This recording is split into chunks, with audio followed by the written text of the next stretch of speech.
الله أكبر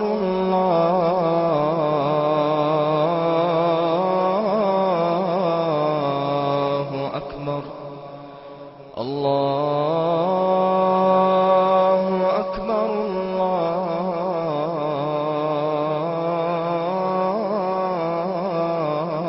الله أكبر.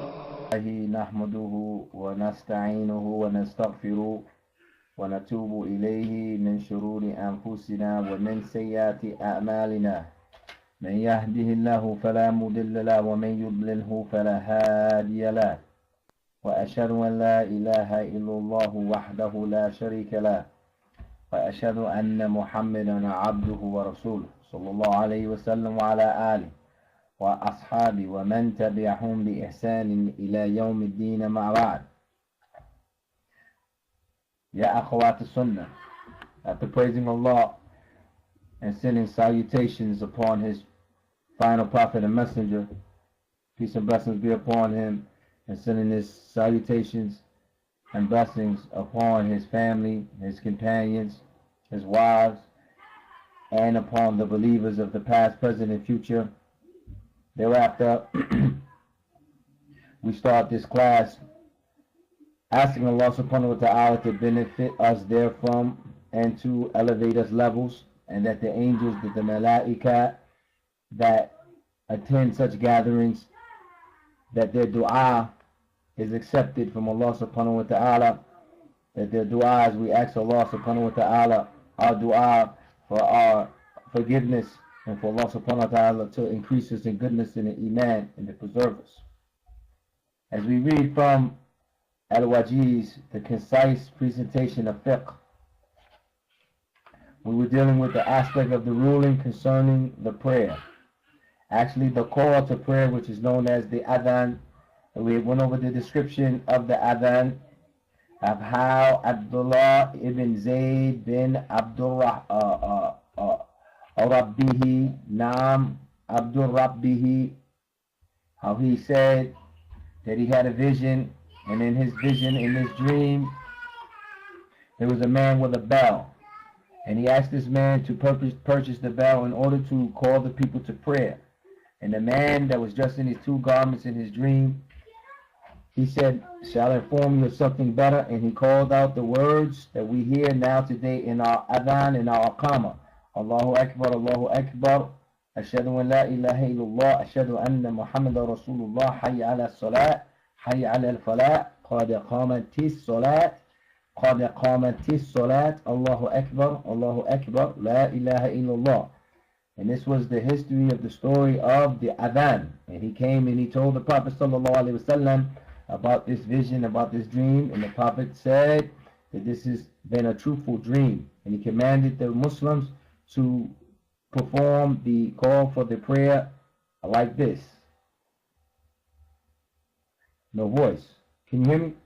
Is my voice still audible? Okay, I'll tell you. And this was the beginning of the adhan. And this is the call of the Muslims.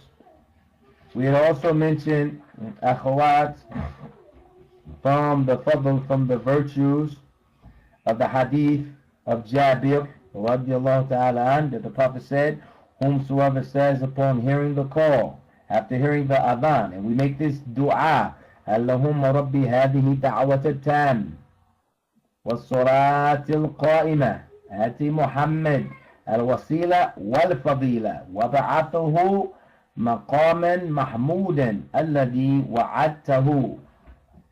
Ya Allah, Lord of this perfect call, Lord of this adhan, this perfect call to the prayer, and the prayer that is about to be performed, grant Muhammad the wasila and the fadila, and resurrect him to the praiseworthy position that you have promised him.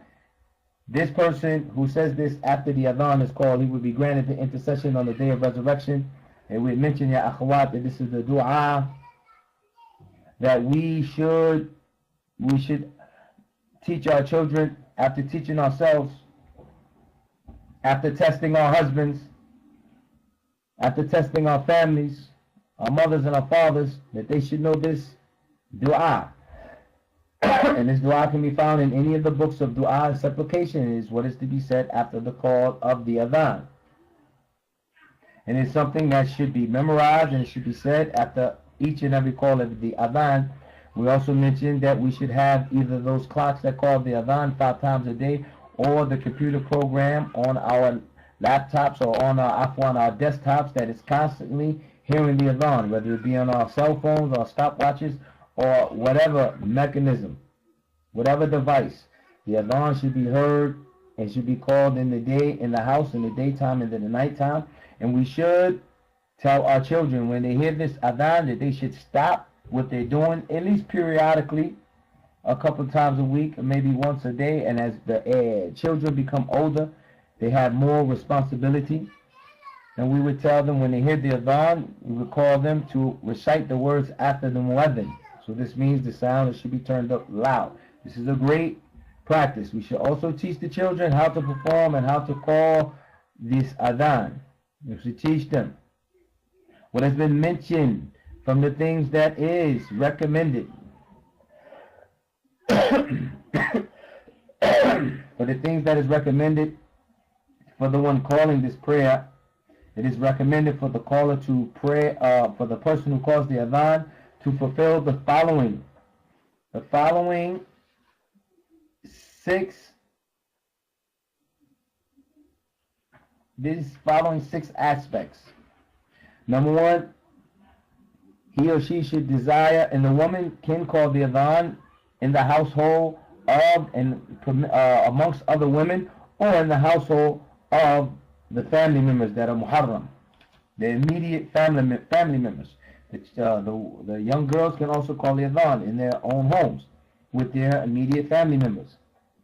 And of course, the boys should be the first to be pushed to learn and call this call to the prayer. So he or she should desire the pleasure of Allah by making this call, seeking the reward of Allah. Therefore, he should not accept any wages for this deed. And Uthman bin al-As, he said to the Messenger of Allah, Ya Messenger of Allah, appoint me the Imam of the people. And he responded, you are their Imam, and lead them according to the ability of the weakest among them. Appoint a caller to prayer who does not accept any wages for making this call. So it is not permitted that the person in the masjid or anywhere else that he gets any reward, any payment for calling this adhan. He should be free. He should be free from both major and minor hadath. He should be in a state of wudu, and he should be in a state of ghusl. This is something that is recommended. Mustahab. He should be standing and facing the qibla. He should be standing and he should be facing the qibla, the direction of Mecca. There's a hadith from Ibn al-Mudir. He stated that there's a consensus, meaning all of the ulama of the past, that standing while praying, standing while calling the prayer, while making the adhan is a sunnah, for his voice can then reach a further distance. And it is also from the sunnah that he faced the qibla while calling the prayer, as the Messenger of Allah sallallahu alaihi wasallam would make the call while facing the qibla.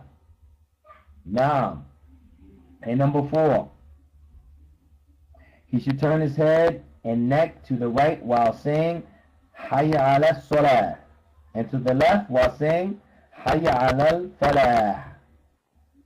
Abu Hudhaifa radiallahu ta'ala an, he narrated that he saw Bilal radiallahu ta'ala an making this call, making the adhan in such a fashion, adding, I would watch his mouth move from here to there while he was making the call. So from these aspects of being over the people or using a microphone to elevate the voice over the people, which the ulama said there is no problem in doing that. And from turning the neck to the right and saying Hayya ala salah, and to the left while saying Hayya ala falah, is something that is also encouraged and recommended. And number 5, he or she should place their fingertips into the ears. Abu Hudhaifa, he said he saw Bilal radiallahu ta'ala an making the call, and he would turn his mouth, he would move from here to there, and then the tips of his fingers were in his ears. And this is related from a hadith that is Sahih from Sheikh Al-Albani, and it's in the Sunan al-Tirmidhi, number 164. And it's recorded by Tirmidhi, who said it is Hasan, it is a Sahih hadith. And the people of knowledge act based upon this hadith. They prefer for the caller to put his fingertips into his ears while giving the call. So this is not something strange. It's not something weird. This is something that is traced back to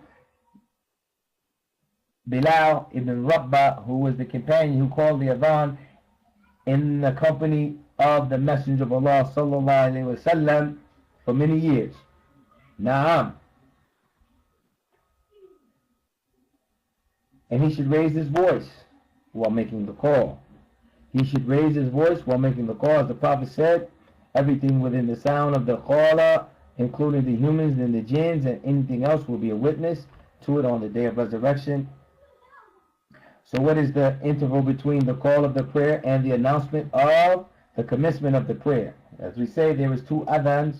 There is when the adhan is called itself, and then you have another station in between them. We mentioned that the dua is most likely to be accepted during that time. This is one of the times that the dua is accepted. So we should realize, akhwat, that the best type of ibadah, the best type of worship is the worship upon its proper time. Meaning there is a certain time when the worship is, where the worship is specified, specified. So between the adhan and the aqama is making supplication. This is the best type of worship to do at that time. After finishing the salat, the best type of worship to do is saying astaghfirullah, astaghfirullah, astaghfirullah, subhanaka, astaghfirullah, Allahumma anta salam wa minka salam, tabarakta ya dhal jalali wal ikram, Allahumma inni ala dhikrika wa shukrika wa husni ibadati, and the rest of the dua, and subhanallah, alhamdulillah, la ilaha illallah, wallahu akbar, 33 times in each. These are the adhkars of the Prophet ﷺ that he demonstrated and he exemplified for us. This is the best thing to do after saying Assalamu alaikum wa rahmatullah. Assalamu alaikum wa rahmatullah, which is the taslim.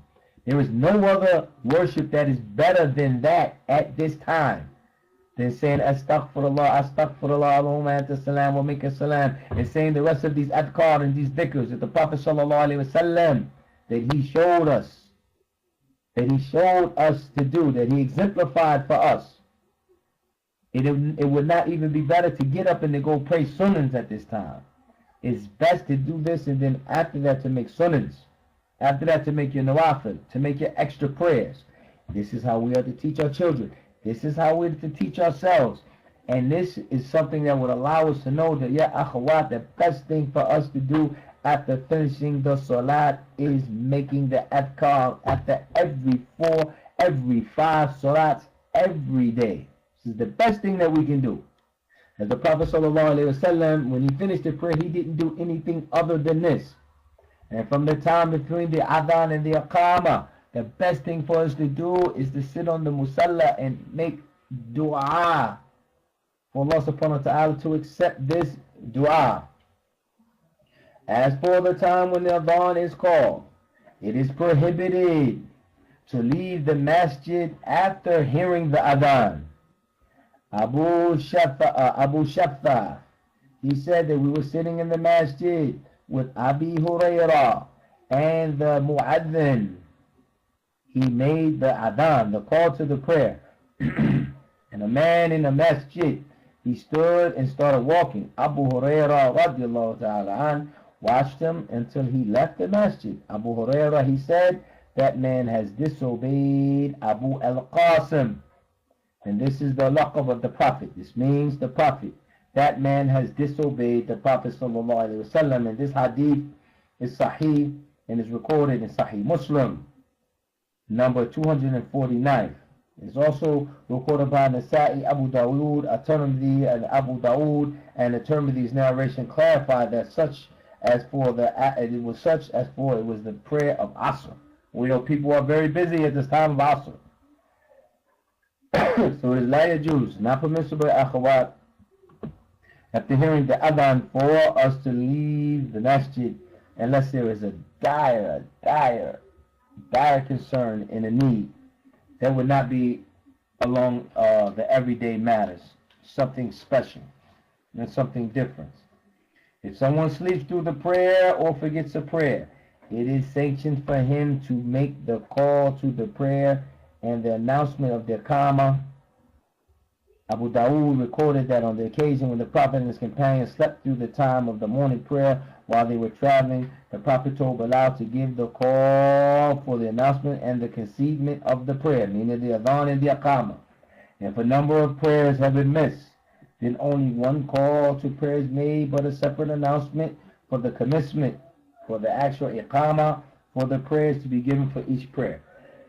And this is based on a statement of Ibn Mas'ud, who said that the polytheists preoccupied the Messenger of Allah from four of the prayers during the battle of the trench until whenever Allah had will of the night had passed, he told Bilal to make the call to prayer, and then he made the announcement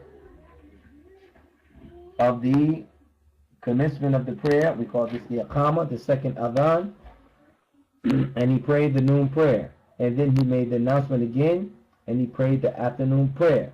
And then he made the announcement again, meaning the Iqamah, and he prayed al-Maghrib.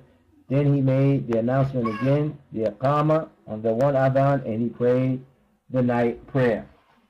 And this concludes our section of the call of the prayer and the distinctions and the descriptions of the prayer, afwan, meaning the adhan. And we will next, inshallah ta'ala, if Allah preserves us, we will begin the new chapter, which is conditions of the soundness of the prayer, the conditions of the soundness, what makes the prayer sound and correct, making the prayer authentic. And this is truly and indeed a tremendous subject, as the salat is something that is very important. Akhawat, Abdullah al-Wadi'iyya, Hafidhaha Allah Ta'ala, she mentions in her book, Nasihati li-Nisa'i, in her advice to us, her advice to the Muslim women, the Muslim Ummah, especially concerning the women, we mentioned that from the major sins, the kaba'ir, and from the major sins, as we mentioned, someone can post upon the board, what is it that erases, what is it that that will erase, that will get rid of a major sin. And we mentioned that lengthening the hair is from extensions, fake hair, false weave, extensions, whether it be in braids or other words. This is fraud, this is falsification, and Islam is true, and we don't deal with things as false. Even as it relates to our hair, women, we mentioned that lengthening the hair was something that was a major sin in Islam, and it was a threat, and a major sin is something there is a threat of the hellfire, a punishment in this life, or a punishment in the hereafter, or punishment in the grave, and that's being the hereafter. So we mentioned that lengthening the hair is from the major sins. What is it that removes the major sins? This is the question. And we gave some evidences that tattooing and shaving the teeth was also from the major sins. Also, it has been mentioned in the book of the Kaba'ir for Imam al-Dhahabi from the major sins, and the Shaykha Abdullah al-Wadi'iyya, Hafidhahullah, she also mentions from the prohibition, it being haram, yani, of the men resembling the women and the women resembling the men. This is a major sin, and it's something that is a threat of a curse or a punishment in this life and in the hereafter.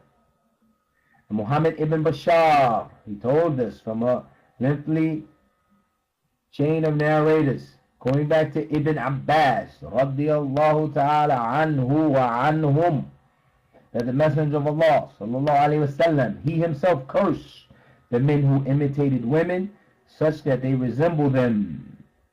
Allah's Messenger sallallahu alaihi wasallam, most gentle of people, Akramun Nas, he cursed the men who imitated the women, such that they imitated them. They imitated the women to such an extent that they resembled them, and the women who likewise imitated the men, so much so that they resembled the men.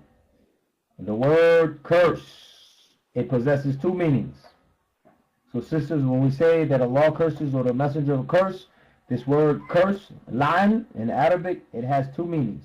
And the first meaning is to revile something, And the second meaning is banishment and expulsion from the mercy of Allah. So one thing is to revile, put something down, and the next one is banishment and expulsion, meaning something that is removed from the mercy of Allah. And for sure, we cannot afford to be removed from the mercy of Allah subhanahu wa ta'ala for the blink of an eye. This will lead to our total destruction. So the women's resembling the men, and similarly, the men resembling the women. Allahu musta'an, something that is prevalent today, huh? We look at some persons, some people, we don't know if they are a man or a woman, wallahi. We have to take a closer glance.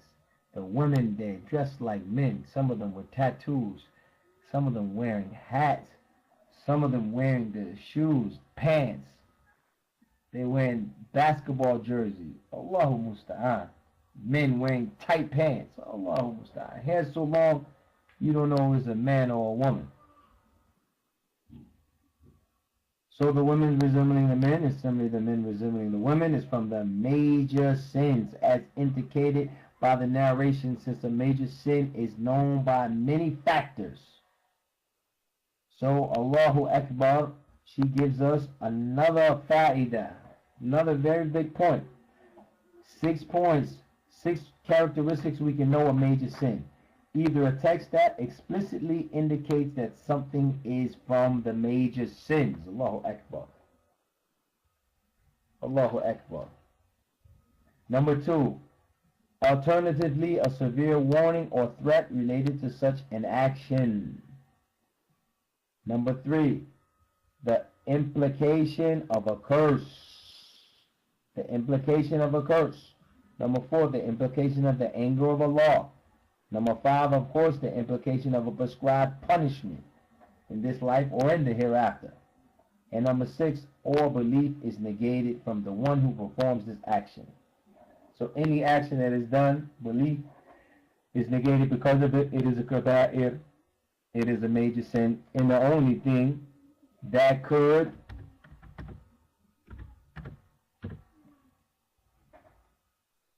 erase a major sin, and there's more than one, is number 1.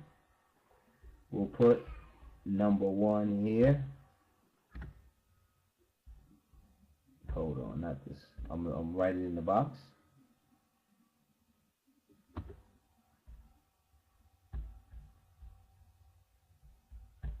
Number 1, Tawbah.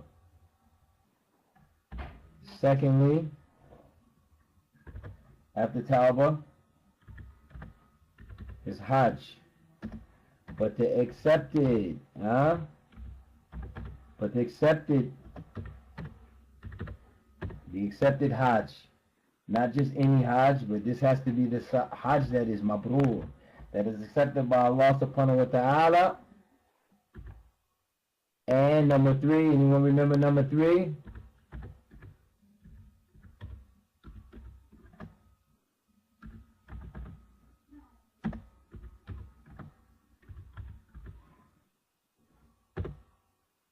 Becoming a new Muslim. So we have Tawbah, the Hajj that is accepted, and number 3, becoming a new Muslim. This is very important, sisters. We'd like for you to write this down. And these are 3 things that will wipe your slate clean. You can return to Allah subhanahu wa ta'ala as a baby, brand new, with no sins. Allahu Akbar. And this is why we should be of those who make tawbah constantly. And we should be of those who make tawbah and make hajj constantly, as we can only become Muslim once. Not that we leave the religion and try to come back and be Muslim again. It doesn't work like that. It's for the new Muslim. Okay, aywa. So also, we have many narrations that include the resemblance of men in their movements, their clothing, their voice, Allahu musta'an, and everything else that is specific to men. As you see my voice, this is how men speak. Men don't speak with anything except clarity and a certain type of tone and manner. And some women do things which are particularly to men. They like imitating their voices and speaking, or similarly to this, while claiming that they intend to make the other women laugh or become afraid. All of this is included in the curse. If she is aware of the prohibition of imitating men, as no real woman would want to imitate the voice of a man. It's not something that is going to add to her. It's not something that's going to add to her honor. It's something that's going to debase her, if anything. And if they speak as they are men in order to inspire fear in other women, then this woman is more blameworthy than the woman who has sought to make other women laugh. This is because she has committed within her action two prohibitions. The first, imitating men, and the second, the intimidating of others. Prophet ﷺ, he said, لا يحل للمسلم أن يروع مسلما أن يروع. It's not permissible for a Muslim to strike fear. يروع, to strike fear in another Muslim. Two sins. Similarly, men that are prohibiting from imitating women. Similarly, the men are prohibited from imitating the women. Why would a man want to imitate the women? Allahu musta'an. Allahu musta'an. At-Tabari, he said the meaning of this, the meaning is that it is not permissible for men to imitate women in their dress, number one. And the beautification, it's like putting in earrings and the likes.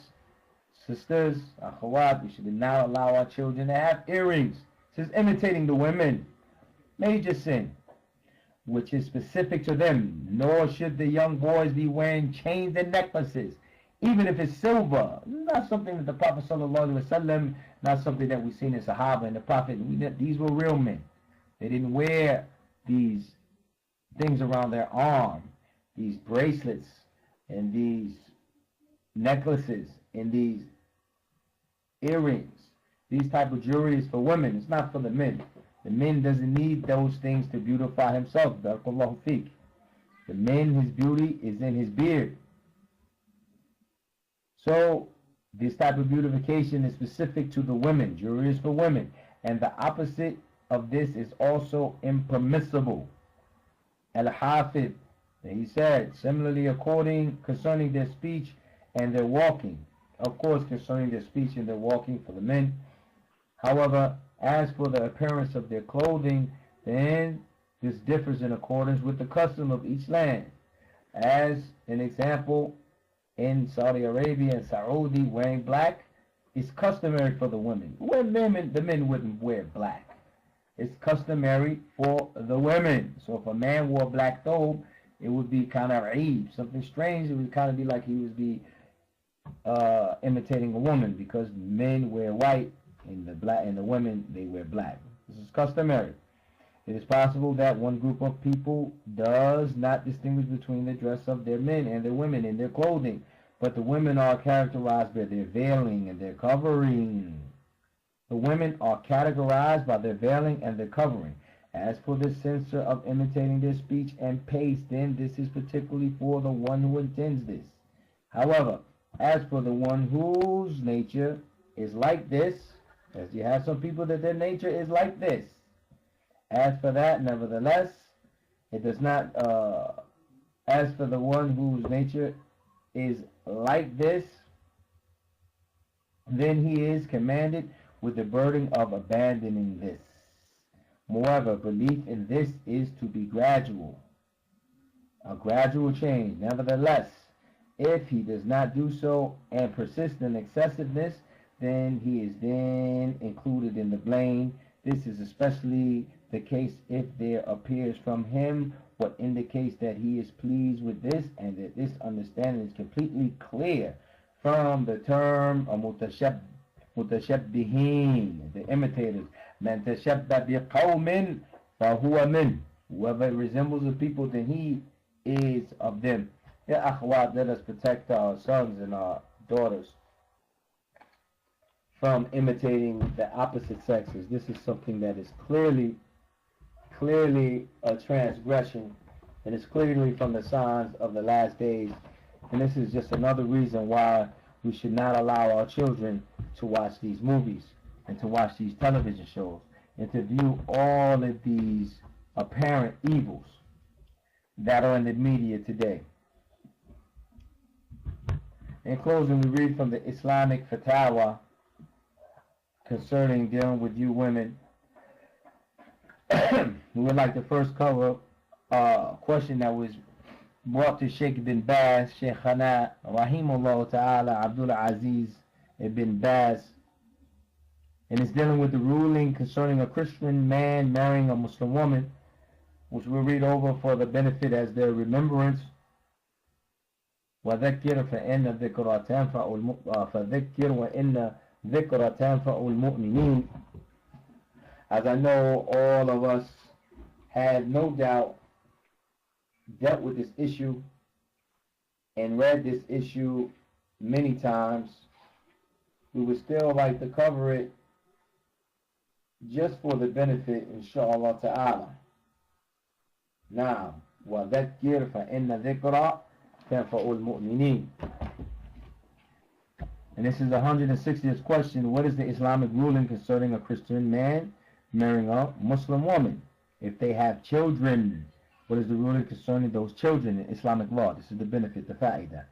The response from the noble Shaykh, Rahimahullah Ta'ala, the marriage of a Christian man to a Muslim woman, it is an invalid marriage. Allah says, وَلَا تَنْكِحُوا الْمُشْرِكِينَ حَتَّى يُؤْمِنُوا. And do not, the Muslim women, marry the idolaters until they believe. حَتَّى يُؤْمِنُوا. Until they believe, till they have iman. Therefore, it is not allowed. It is not allowed for a disbeliever man to marry a Muslim woman. Also, Allah subhanahu wa ta'ala, He says, لَا هُنَّ حِلٌّ لَهُمْ وَلَا هُنْ يَحِلُّونَ لَهُنْ. And the Muslim women, they are not lawful for them.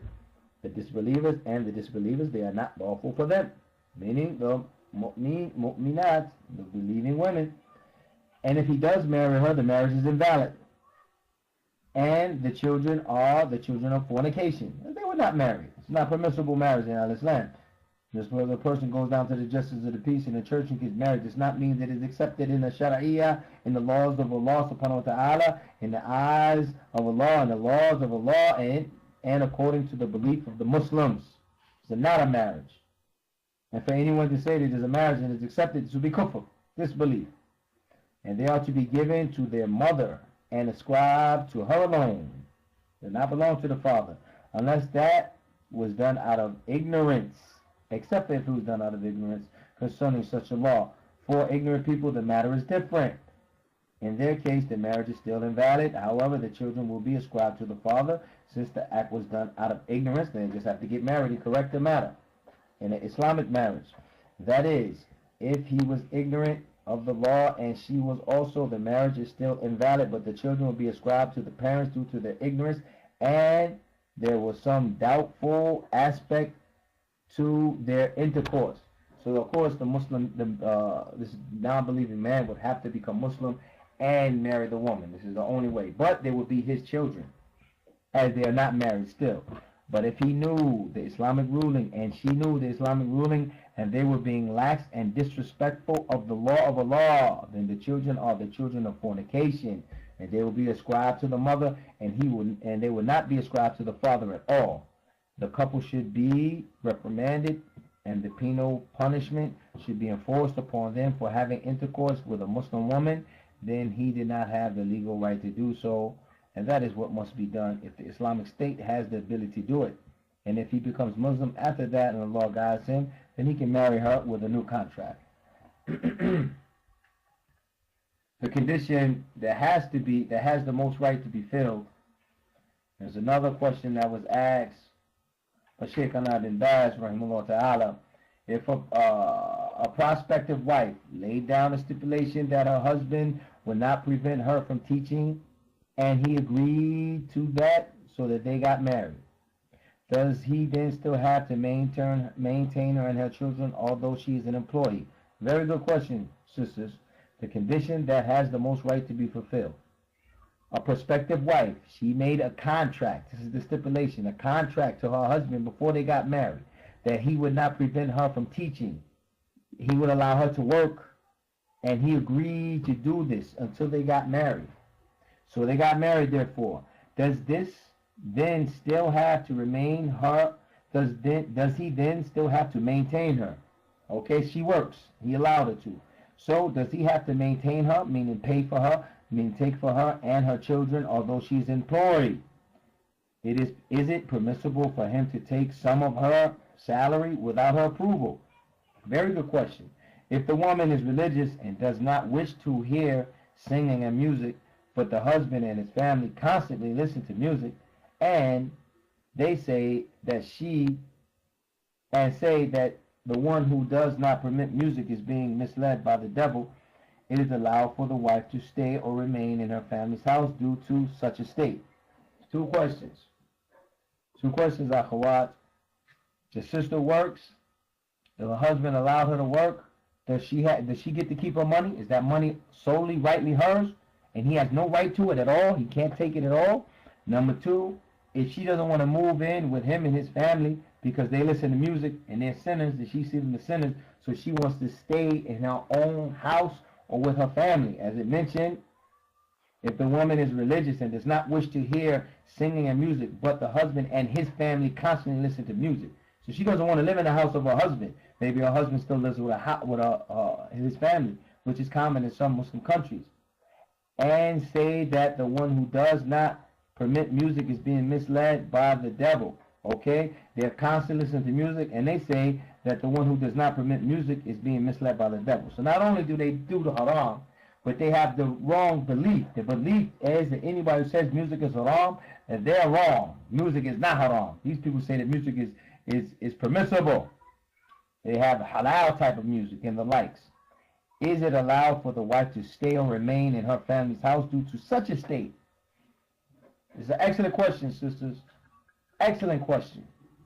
The response from Sheikh bin Baz, rahimahullah ta'ala, he said, if a woman stipulates, when we say stipulate, akhawat, we mean she makes this condition for her fiancé that he will not prevent her from teaching or studying, and he accepts that stipulation. Such stipulation is sound, and he cannot prevent her from that after he has conjugated the marriage, after they have sealed the marriage by having sexual relations. The marriage is sealed, it's binding, it's in a contract. And this is because the Prophet sallallahu alaihi wasallam, because he says, "Inna lahaq al-shurut an yufi bihi mastahlaltum bihi al-furuj." That the condition to having the most right to be fulfilled are those that make the sexual intercourse lawful.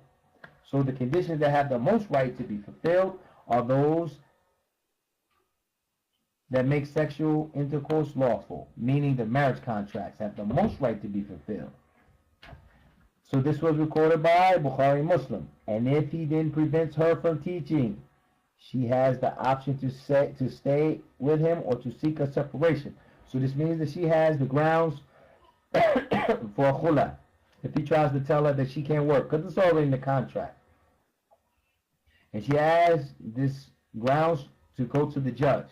However, the husband and his family listening, he didn't address the issue as if the money, he was able to take care of the money. This would bring the point, Allahu Alam, that this is her money and he cannot take from the money unless she allows him. However, the husband and his family listening to singing and music does not invalidate the marriage contract. She must advise them and inform them that this thing is prohibited, it's haram. she also should not be with them when they partake in the evil. Prophet says, Ad-dinu nasiha, that the religion is sincere advice.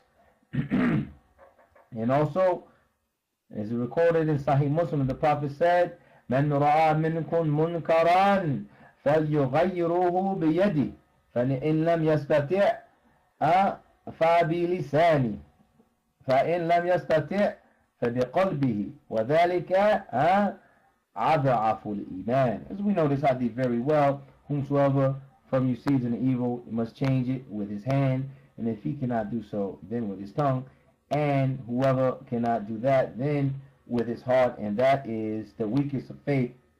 This was recorded by Sahih Muslim.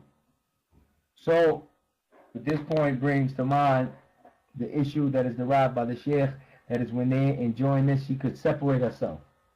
Separate herself from this when they're doing this music and listening to this type of stuff. Not necessary that she has to go home, or she could separate herself, or she could have a reason to leave the house and to return with her family, or to go somewhere else, or to separate herself away from the fitna. Allah knows best. As the Sheikh, he says that she separate herself. But whatever means, Allahu A'lam. But she separate herself when they are indulging in the sin. And the husband must also, he brings the final point. The husband must also maintain her and his children from her. He may not take anything, Allahu Akbar, from her. As we goes back to the asl. So he may not take anything from her salary unless it be by her permission and her approval. Now, this is the point. And she may not leave his house to go to her family's house or elsewhere except with his permission. Allahu Akbar. Is he brung for clarity? And she cannot leave his house except without his permission. So she has to separate herself from the fitna somewhere within the house. Be the furthest corner of the house and the likes. But she cannot leave the house without his permission. Allahu Akbar. Next week, inshallah ta'ala, we have 8 minutes. We will cover this hadith, and we will cover this hadith again, this ruling, and we will take it from this ruling as the next ruling connects with it. It brings a lot of benefit. It deals with the ruling concerning having wedding parties in hotels. And the next question and answer is the ruling concerning women attending weddings and birthday parties which have objectionable aspects that are objected. Now, as for the first one, Sheikh bin Baz was asked, what is your opinion about the parties that are held in the hotels? As we know, many of the women, they have parties in hotels, henna parties, wedding parties, and the likes. And some of us even have Islamic events in hotels, what they call conventions and the likes. His response, that the parties that are held in hotels have many things wrong about them, and they may be criticized for many reasons. Firstly, they are usually done extravagantly and beyond what is needed. Secondly, this leads to the extra financial burden of having wedding parties in hotels and the presence of people from whom there is no need. Thirdly, it may lead to mixing between the men and the women in the hotels and others, as we know it does, even with the Muslim events. Some of these Muslim conventions, Allahu Musta'an, like Ikna and the like, are notorious for this ikhtilat. So much mixing of the women and the children, the women and the men, is ridiculous. Even in the marketplace, at least in some of these better structured events, they have the women go at a certain time and the men go at a certain time. You go to these Ikna conferences, Allahu Musta'an, everybody's in there, you're stepping over the shoes of the women. The women are stepping over the heels of the men. Ikhtilat kathir. And the women and the men are mixing the whole time. And this is supposed to be an Islamic gathering. It's supposed to be something of benefit. Allahu Akbar. Allahu Akbar. When you look at the actions of the people of the day, it is something that is strange. This mixing is a disgraceful evil. The Shaykh Rahimahullah says This is why the leading scholars issued a decree and gave it to the king, advising him not to allow such parties and wedding parties to be held in hotels. Instead, they said the wedding parties should be held in the houses and the hotels should be hired. The hotels should be hired, as such wedding parties lead to lots of evil. Similarly is the case with the halls, and they are rented for a great deal of money. This advice was all concluded out of the concern for the people, economic considerations, avoiding of extravagance and luxury, which is haram as well. Also, this will allow those who are of the middle class to be able to afford to get married and will not be a great burden upon them. Of course, if they see their cousin or relative getting married in an expensive hotel party, he must compete with him and do something similar. And this will drive him to borrow money, otherwise he may have to delay his marriage out of fear of such heavy expenses. My advice to the Muslim brethren is that they should not hold their wedding parties in such hotels, nor in the expensive halls that are rented for that purpose. Allahu Akbar. But people going to take this advice? Of course not. People want to spend their money and they want to look good and have a good time. They don't care what comes from the ulama of the advices. Because the people are in darkness today. The people are in rebellion. The people in ma'asi. They are actually ma'asis when you go against the rule. You go against the good advice. It's against obedience. It's disobedience. And they should hold them in inexpensive halls, or not hold them in the halls at all.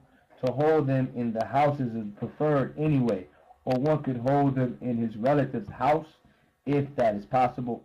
And this is the advice of Shaykhana Abdul Aziz bin Baz, rahimahullah ta'ala. If there are any questions, ya akhwat, we'll take them at this time before we close out. Barakallahu fi kunna. Subhanaka Allahumma wa bihamdika. Ashhadu an la ilaha illa anta wa astaghfiruka wa atubu ilayk.